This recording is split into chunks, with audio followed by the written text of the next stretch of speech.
નમસ્કાર, આપ જોઈ રહ્યા છો ન્યૂઝ 18 ગુજરાતી। આપની સાથે હું છું પ્રીતિ તિવારી। સમાચારની શરૂઆતમાં વાત કરીએ ખેડૂત ખેલૈયા માટે ખૂબ ચિંતાજનક સમાચાર છે। હવામાન નિષ્ણાંત અથરેયા શેટ્ટીની મોટી આગાહી। સપ્ટેમ્બરના અંતમાં મોટી વરસાદી સિસ્ટમ સંભવ છે। ગુજરાતમાં પડી શકે છે ભારે વરસાદ। 22 સપ્ટેમ્બરે બંગાળની ખાડીમાં બની શકે છે લો પ્રેશર। 25 સપ્ટેમ્બર સુધીમાં ડીપ ડિપ્રેશન બનવાની સંભાવના। તો આ ઉપરાંત હળવું વાવાઝોડું બનવાની પણ થોડી સંભાવના વ્યક્ત કરવામાં આવી છે। સાથે જ ખૂબ મજબૂત સિસ્ટમ પશ્ચિમ તરફ ગતિ કરી શકે છે। તો 27 સપ્ટેમ્બર આસપાસ ભારે વરસાદની સંભાવના।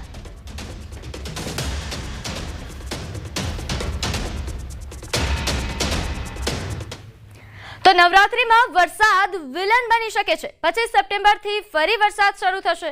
27 સપ્ટેમ્બરથી 5 ઓક્ટોબર વચ્ચે વરસાદ પડશે। ગાજવીજ સાથે કેટલાક વિસ્તારમાં વરસાદ પડશે। દક્ષિણ ગુજરાતમાં સારો વરસાદ પડી શકે।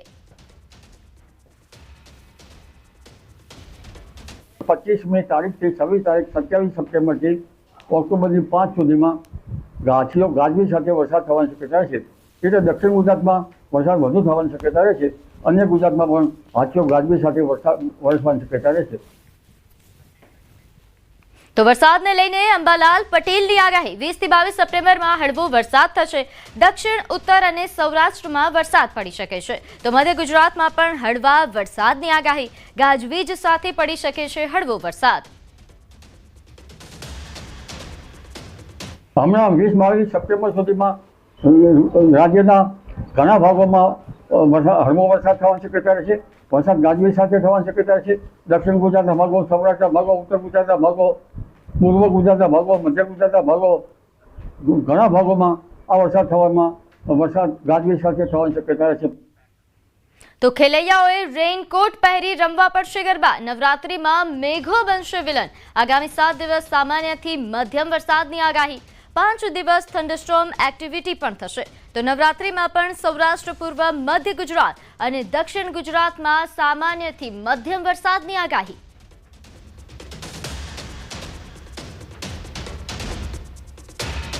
आने वाले 7 दिनों के लिए गुजरात स्टेट की बात करेंगे तो आने वाले 7 दिनों के लिए लाइट टू मॉडरेट रेन का पूर्वानुमान है। और साथ में आने वाले 5 दिनों के लिए आइसोलेटेड प्लेसेस पे थंडर स्टॉर्म की वार्निंग है। और साथ में जो विंड की स्पीड होगी वो 30 से 40 किलोमीटर पर आवर के आसपास रहने का पूर्वानुमान है। और सिस्टम की बात करेंगे तो जो कल मराठवाड़ा के आसपास जो साइक्लोनिक सर्कुलेशन बना हुआ था वो आज भी परसिस्ट कर रहा है, जिसके कारण जो आज और आने वाले 5 दिनों के लिए थंडर स्टॉर्म की वार्निंग है। और साथ में जो विंड होगी वो 30 से 40 किलोमीटर के आसपास पर आवर के आसपास रहने का पूर्वानुमान है। अभी एक साइक्लोनिक सर्कुलेशन मराठवाड़ा के आसपास बना हुआ है जो कल भी था और आज भी परसिस्ट कर रहा है, जिसके कारण आने वाले दिनों के लिए रेन का पूर्वानुमान है। अहमदाबाद और गांधीनगर के लिए थंडरस्टॉर्म की भी वार्निंग है और लाइट टू मॉडरेट रेन का भी पूर्वानुमान है। તો હવામાન વિભાગે દક્ષિણ ગુજરાતમાં ભારે વરસાદની આગાહી કરી છે। ત્યારે સુરત જિલ્લાના મહુવા તાલુકાના ગ્રામ્ય વિસ્તારમાં ગાજવીજ સાથે ધોધમાર વરસાદ ખાબક્યો। કરચેલિયા મહુવા સ્ટેટ હાઈવે પર વરસાદી પાણી ભરાયા। તો કરચેલિયાના લુહાર ફળિયાથી હતવાડા ફળિયા સુધીના માર્ગ પર પાણી ભરાયા। વરસાદી પાણી ભરાતા વાહન ચાલકોને હાલાકી। ત્યારે આ મામલે વધુ વિગત સાથે આપણી સાથે સંવાદદાતા કેતન જોડાઈ ગયા છે। કેતન, હાલ વરસાદી પાણીથી કેવા પ્રકારની સમસ્યા? ચોક્કસથી વાત કરું તો ગુજરાત સરકારના હવામાન ખાતે અને હવામાન નિષ્ણાતે પણ દક્ષિણ ગુજરાતમાં ભારે વરસાદની આગાહી કરી હતી, જે અંતર્ગત મહુવા તાલુકાની અંદર અચાનક વાતાવરણ બદલાયો જતા ગાજવીજ સાથે કચ્છના વિસ્તાર, બારતાર ગ્રામ્ય વિસ્તારોની અંદર ભારે વરસાદ ખાબકવા પામ્યો હતો, જે અંતર્ગત ખાસ કરીને કચ્છ મુખ્ય માર્ગ જે મહુવા તરફ જતા માર્ગો પર હટવાડા ભર્યા કે લુવા ભર્યા સુધીના માર્ગો પર પાણી ભર્યું હતા। વાહન ચાલકોને પણ હાલાકી વેઠવાનો વારો આવ્યો હતો। તો ક્યાંક ને ક્યાંક પછી દુકાનની નજીક સુધી આ વરસાદી પાણી પહોંચી જતા વેપારીઓ તેમજ સ્થાનિકોમાં પણ એક ચિંતાનો માહોલ જોવા મળી રહ્યો છે। જી, આભાર માહિતી આપવા બદલ।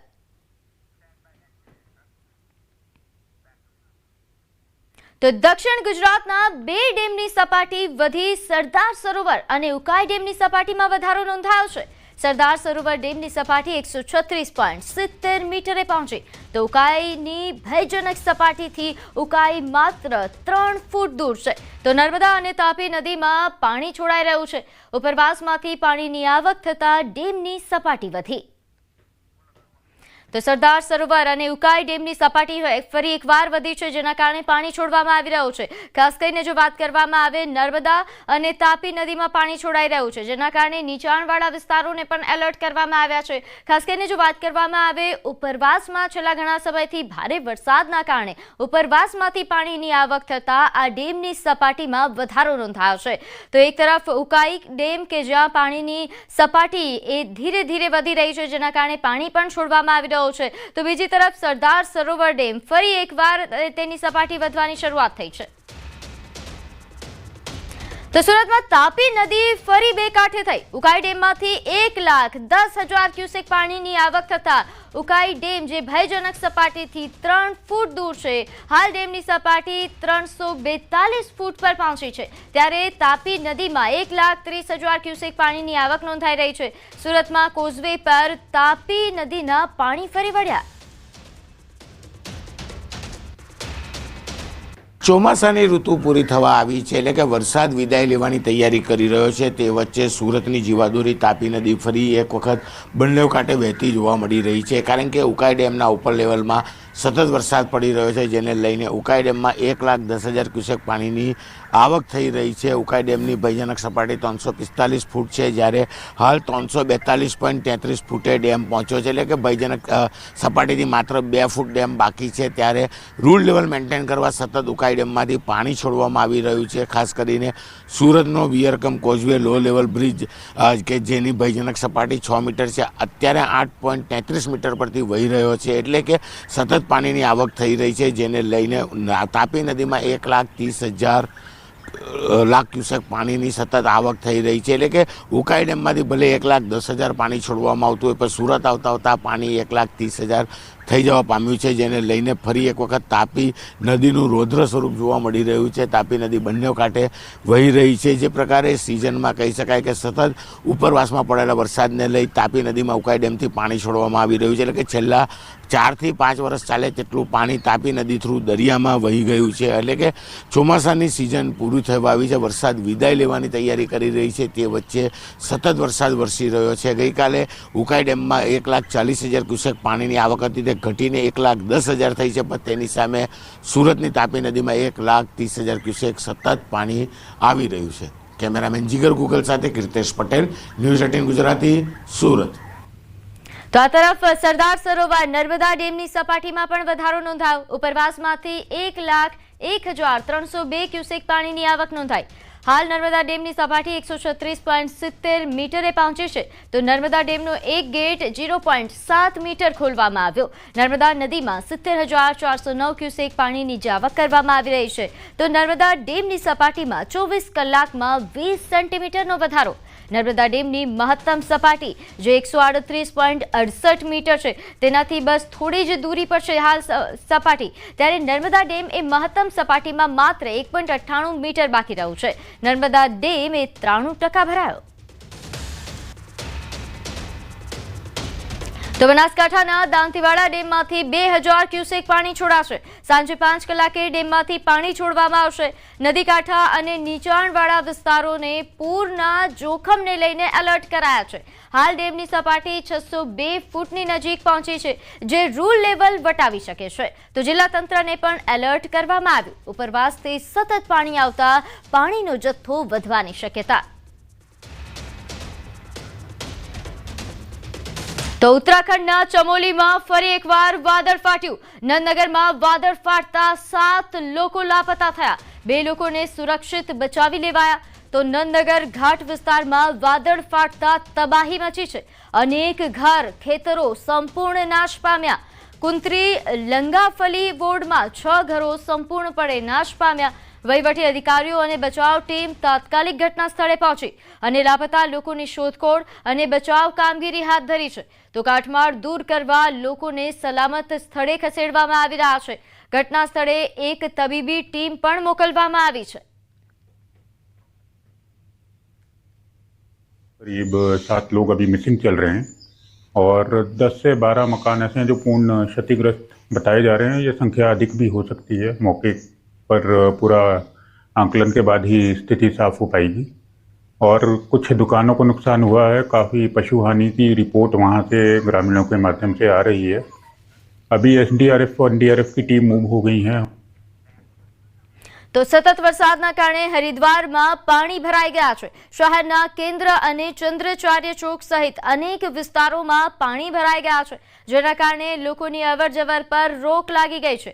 કામ પર જતા લોકોને વાહન વ્યવહાર મળતો નથી। ગંભીર ચેતવણીના કારણે જિલ્લા વહીવટી તંત્રએ ગુરુવારે પણ શાળામાં રજા જાહેર કરી છે। ત્યારે પર્વતોમાં સતત વરસાદના કારણે ગંગાના પાણીનું સ્તર પણ વધ્યું છે।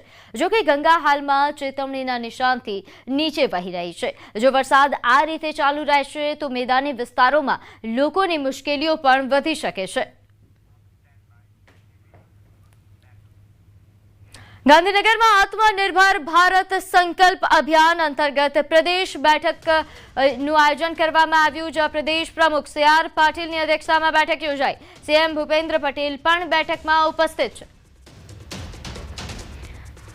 તો મુખ્યમંત્રી ભૂપેન્દ્ર પટેલની ઉપસ્થિતિમાં આ બેઠક કે જ્યાં આત્મનિર્ભર ભારત સંકલ્પ અભિયાન અંતર્ગત આ બેઠકનું આયોજન કરવામાં આવ્યું છે। પ્રદેશ પ્રમુખ CR પાટીલની અધ્યક્ષતામાં બેઠકનું આયોજન કરવામાં આવ્યું, જેમાં મુખ્યમંત્રીની પણ હાજરી છે, સાથે તમામ દિગ્ગજો પણ આ બેઠકમાં પહોંચ્યા છે।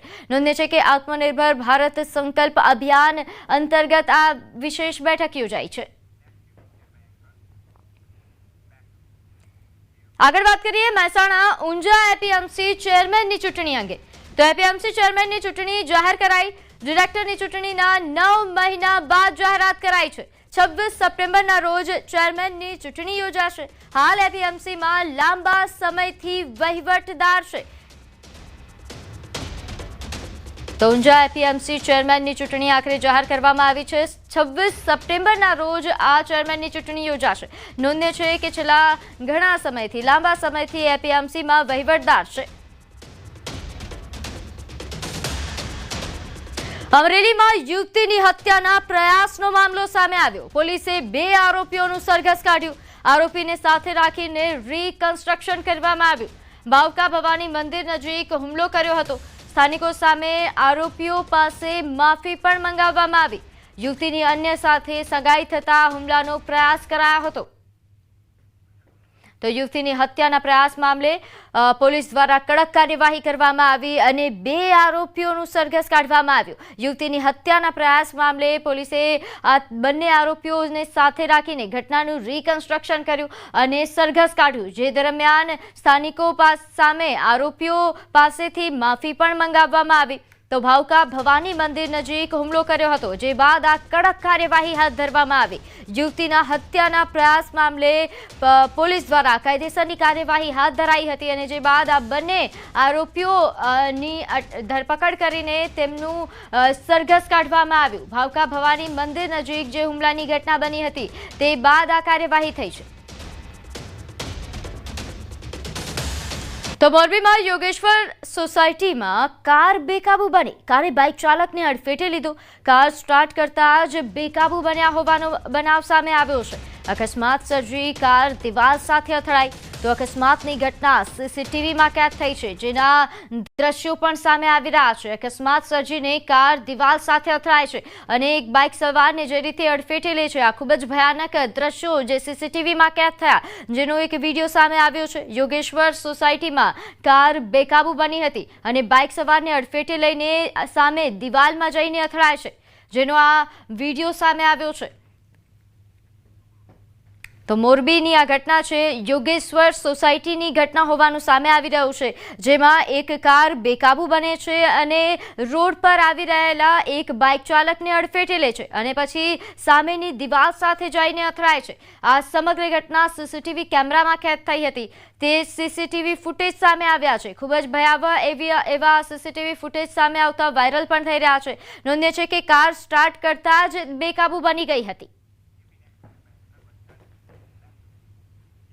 તો આ તરફ વલસાડ શહેરમાં તસ્કરોનો ત્રાસ યથાવત છે। આ વખતે તસ્કરોએ વલસાડના બેચર રોડ પર આવેલી કેટલીક દુકાનોને નિશાન બનાવી। સૌપ્રથમ તેઓએ એક ઇલેક્ટ્રોનિક સર્વિસ દુકાનને નિશાન બનાવી હતી। આ દુકાનના તાળા અને શટર તોડી દુકાનમાં ઘૂસીને ચોરી કરી। દુકાનદાર સવારે દુકાન પર પહોંચતા જ હકીકતની જાણ થઈ હતી। જો કે દુકાનમાં સામાન સલામત મળ્યો હતો, પરંતુ દુકાનના કાઉન્ટરમાંથી રોકડ રકમ ગાયબ હતા। 5000થી વધુની ચોરીની આશંકા વર્તાઈ રહી છે। આ સાથે જ એક તસ્કરે દુકાનની બાજુમાં આવેલી અન્ય એક દુકાનના તાળું તોડવા પણ પ્રયાસ કર્યો હતો। જો કે તાળું તોડવામાં સફળ રહ્યો ન હતો, પરંતુ ઘટના સીસીટીવીમાં કેદ થઈ। પોલીસે સમગ્ર મામલે વધુ તપાસ હાથ ધરી છે। તો આ ઇલેક્ટ્રોનિકની દુકાનમાં 5000થી પણ વધુ રોકડની ચોરી કરીને આરોપી ફરાર થયો। જે રીતે જોઈ શકાય છે, સીસીટીવી ફૂટેજ સામે આવ્યા છે, જેમાં એ આરોપી તસ્કર એ દુકાનનો દરવાજો તોડવાનો પ્રયાસ કરે છે, પરંતુ તેનાથી એ તૂટતો નથી। જો કે એક દુકાનનો દરવાજો તોડવામાં એ તાળું તોડવામાં સફળ રહે છે અને ત્યાંથી રોકડ રકમની ચોરી કરીને ફરાર થાય છે। આ ઘટના બાદ પોલીસ પેટ્રોલિંગ વધારવાની પણ માંગ વધી રહી છે। અમદાવાદમાં 7th ડે સ્કૂલમાં તપાસના ધમધમાટ। ડીઓએ રચેલી કમિટી દ્વારા તપાસ શરૂ કરાઈ। નોંધ્ય છે કે તપાસ કમિટીના સભ્યોએ સ્કૂલમાં તપાસ કરી શાળા દ્વારા રજૂ કરાયેલા ડોક્યુમેન્ટની ચકાસણી હાથ ધરાઈ। ડીઓની તપાસ કમિટી ડોક્યુમેન્ટની ચકાસણી કરશે। શાળામાં સીસીટીવી, નવી સિક્યોરિટીની પણ ખાતરી હાલ અપાઈ છે, ત્યારે એમ્બ્યુલન્સ સહિતની વ્યવસ્થાની પણ ખાતરી અપાયા હોવાની માહિતી છે। શાળામાં કરાયેલી વ્યવસ્થાની પણ કમિટી દ્વારા સમીક્ષા કરવામાં આવશે। બધી બાબતોને ધ્યાને લઈ ચોક્કસ જો સલામત વિદ્યાર્થીઓ હશે એ પ્રમાણે જો શિક્ષણ આપવામાં આવતું હશે તો ચોક્કસ શરૂ કરવામાં કોઈ બેમત નથી।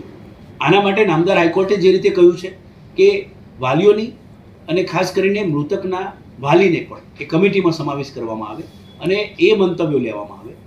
જે તપાસ કમિટી છે એ અલગ બાબત છે, પણ આ ફક્ત ને ફક્ત ઓફલાઈન શિક્ષણ માટે હાલ શાળામાં જે સલામતીની દ્રષ્ટિએ જે રીતે ગોઠવણી કરવામાં આવેલી છે, આયોજન કરેલું છે, તે યોગ્ય છે કે કેમ એ રીતે વાલીઓના પણ મંતવ્ય મેળવવા માટે નામદાર હાઈકોર્ટે જે રીતે સૂચન કર્યું, અમે આજે કમિટી ફોર્મ કરવા જઈ રહ્યા છીએ અને તેમાં સ્વર્ગસ્થ નયનના પિતાનો પણ અમે સમાવેશ કરી અને કેટલાક વાલી પણ એમાં લઈશું અને 5 થી 7 સભ્યોની અમે કમિટી બનાવી અને એમના પણ મંતવ્ય મેળવી અને ત્યારબાદ પોલીસનો અભિપ્રાય ખૂબ અગત્યનો છે। કાયદો અને વ્યવસ્થા અંતર્ગત અમે પોલીસ અધિકારીશ્રીને પણ લખેલું છે, એમનું પણ અમને મંતવ્ય મળી જાય, અમે અમારી વડી કચેરીનું પણ અનુમોદન મેળવી લઈશું અને ત્યારબાદ ચોક્કસ ઓફલાઈન શિક્ષણ અંડર ઓબ્ઝર્વેશન કરવાના અમારા મત પ્રમાણે અમે કરવા તૈયાર છીએ। મણિનગર વિસ્તારમાં આવેલી 7 ડે સ્કૂલના વિદ્યાર્થીની હત્યાના મામલાને 1 મહિના જેટલો સમય વીતી ચૂક્યો છે અને હજુ પણ શાળામાં ઓફલાઈન શિક્ષણ બંધ છે। ત્યારે હવે એ ઓફલાઈન શિક્ષણ શરૂ કરવું કે કેમ, તેમજ આ જે સમગ્ર હત્યાના મામલામાં ડીઓ દ્વારા જે તપાસ કમિટીની રચના કરવામાં આવી હતી ને તપાસ કમિટી અત્યારે સ્કૂલ પર પહોંચી છે। વિદ્યાર્થીઓની સુરક્ષાને લઈને સ્કૂલ દ્વારા કેવા પગલાં લેવામાં આવ્યા છે, સીસીટીવી જે છે તેની સંખ્યા પણ સ્કૂલમાં વધારવામાં આવી છે અને સાથે સાથે સિક્યુરિટી જે રાખવામાં આવી છે એ સિક્યુરિટીની પણ સંખ્યા વધારવામાં આવી છે। સિક્યુરિટી એજન્સી પણ બદલી દેવામાં આવી છે। સાથે સાથે પોલીસ જે છે તેને પણ સ્કૂલ ઉપર જે છે તે તૈનાત રાખવાની વાત છે અને તેને પણ પોલીસ જ્યારથી આ ઘટના બની ત્યારથી અત્યારે પણ પોલીસનો બંદોબસ્ત જે છે તે સ્કૂલ ઉપર રાખવામાં આવ્યો છે। આવા અલગ અલગ મુદ્દાઓને લઈને વિદ્યાર્થીઓની સુરક્ષાની જે છે તે પણ આ તપાસ કમિટી જે છે તે સમીક્ષા કરવાની છે। સાથે સાથે ડીઓ દ્વારા અલગ અલગ ડોક્યુમેન્ટ જે સ્કૂલ પાસે માંગવામાં આવ્યા હતા અને તે હજુ સ્કૂલે આપ્યા નથી, તો તેની પણ જે છે માંગણી અને ચકાસણી જે છે તે આ તપાસ કમિટી કરવાની છે। સાથે સાથે ઓફલાઈન શિક્ષણ શરૂ કરવાની લઈને સ્કૂલ દ્વારા જે રજૂઆત કરવામાં આવી હતી અને એનો અભિપ્રાય શિક્ષણ વિભાગ પાસે માંગવાનો છે અને એને લઈને પણ આજે તપાસ કમિટી જે છે તે રિપોર્ટ ડીઓમાં રજૂ કરશે અને ત્યારબાદ સ્કૂલ ઓફલાઈન શિક્ષણ શરૂ કરવું કે નહીં તેને લઈને પણ નિર્ણય લેવાઈ શકે છે। ત્યારે અત્યારે હાલ તપાસ કમિટી સમગ્ર મામલે તપાસ કરી રહી છે। કેમેરામેન નિલેશ સોસા સાથે સંજય ટાંક, ન્યૂઝ 18 ગુજરાતી, અમદાવાદ।